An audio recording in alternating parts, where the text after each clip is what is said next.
ये कहानी ममता की है।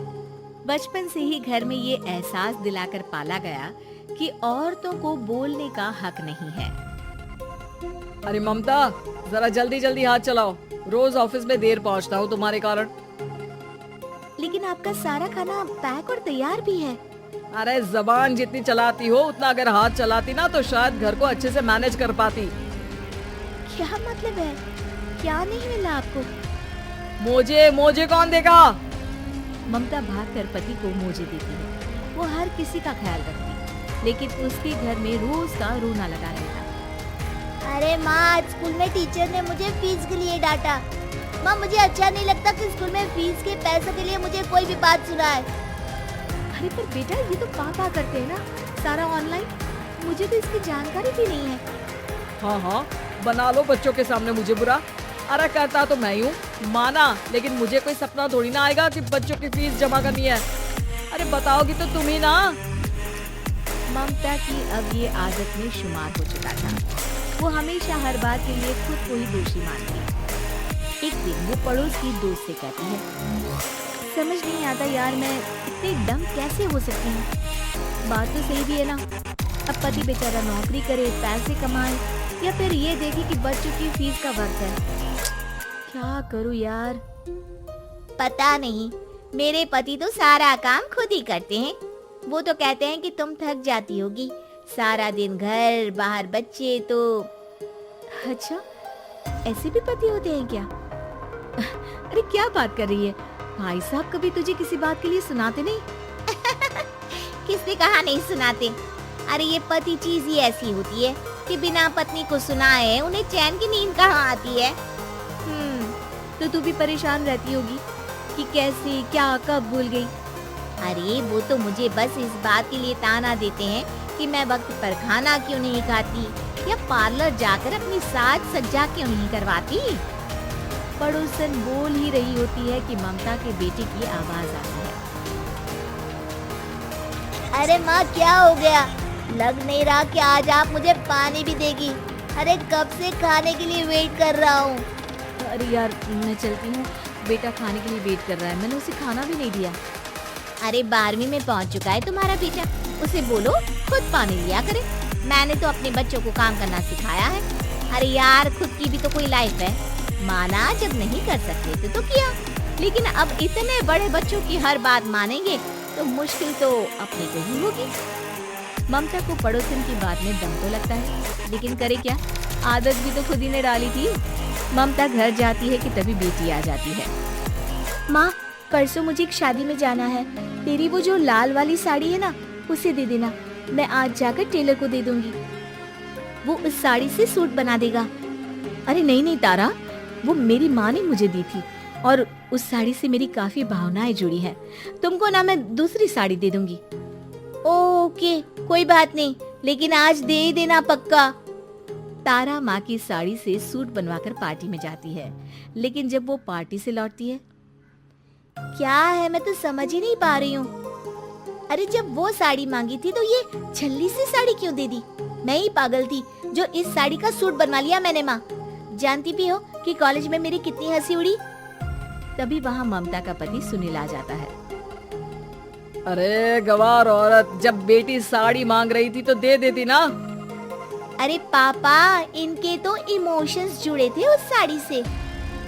ममता इतने सब के बाद भी कुछ नहीं बोलती। मेरी बेटी की बेइज्जती हो गई। मैं बिल्कुल बर्दाश्त नहीं कर सकता ये। मैं नहीं चाहता कि मेरी बेटी से कोई भी ज्यादा सुंदर लगे पूरे कॉलेज में। जी, वो पढ़ने में तारा बिल्कुल अच्छी नहीं है, उसकी पढ़ाई पर आप ध्यान दीजिए ना। अच्छा, अब तुम मुझे बताओगी कि मुझे किस पर ध्यान देना और किस पर नहीं।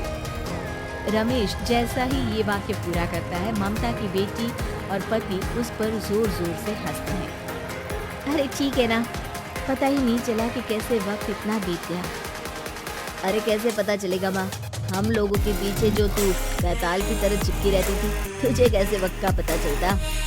ममता को पहले सास ससुर, फिर पति और बच्चों की तरफ से इस तरीके की बातें सुनकर उसका मन बहुत दुखी रहता था। एक दिन, सुनो ना, बहुत दिनों से कमर के नीचे बहुत दर्द रहता है।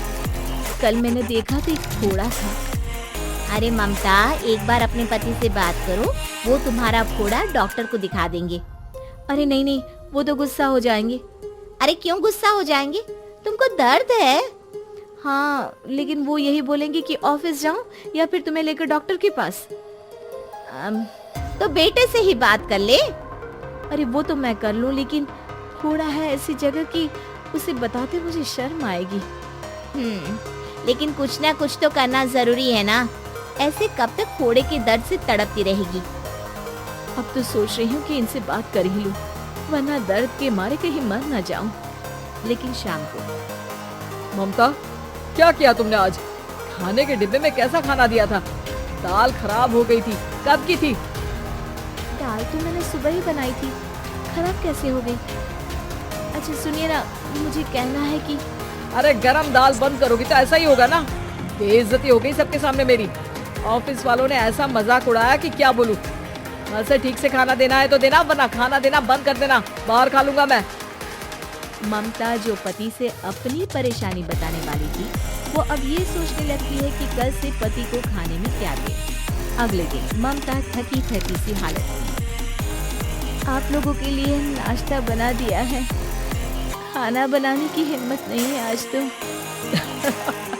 रात भर सोकर थक गई है ना, इसीलिए तो खाना नहीं बना सकती। हिम्मत नहीं हो रही है, मैं बस सोने जा रही हूँ। बस मैडम को सोने का बोल दो, फिर देखो कैसे सोती रहती है। माँ फिर वही पराठा सब्जी। अरे हमारे साथ के दोस्त एक से बढ़कर एक नाश्ता खाना लेकर आते हैं, आप तो बस। सभी घर से निकल जाते हैं, लेकिन जब शाम को बेटा घर आता है तो घर में अंधेरा रहता है। बेटा लाइट चलाता है। क्या माँ, तुम्हारा भी जवाब नहीं है बिजली का बिल बचाने के लिए? वो बोल ही रहा होता है कि सामने माँ जमीन पर लेटी मिलती है। वो उसके पास जाता है। अरे माँ, क्या हो गया माँ? तभी वहाँ पड़ोसन आते हैं। अरे बेटा, तुम्हारी माँ के पैर के पास एक फोड़ा है, जिसके कारण ये लगातार कमजोर होती जा रही थी। मैंने उसे पहले ही कहा था कि घर में बता दो, लेकिन तुम्हारी माँ किसी को तंग करना नहीं चाहती थी। तभी वहाँ डॉक्टर आ जाता है। अरे इनके ऑर्गन में दिक्कत है, कोई बात है जो इनके मन में खटक रही है। अरे नहीं नहीं, इसके मन में कोई बात नहीं है, कोई काम है नहीं ना इसके पास, सारा दिन बस घर में ही रहती है। देखिए मैं तो ये नहीं जानता, लेकिन हाँ इनके मन में हमेशा कोई बात रह जाती होगी, इसलिए उनकी ये हालत है।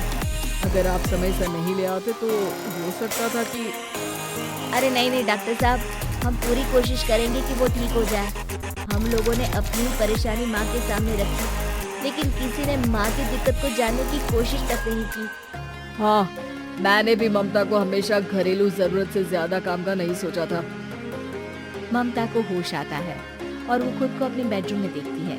वो उठने की कोशिश करती है कि माँ, अब आप नहीं उठेंगी। हम लोग है ना, हम लोग आपको पूरी तरह से खुश रखने की कोशिश करेंगे।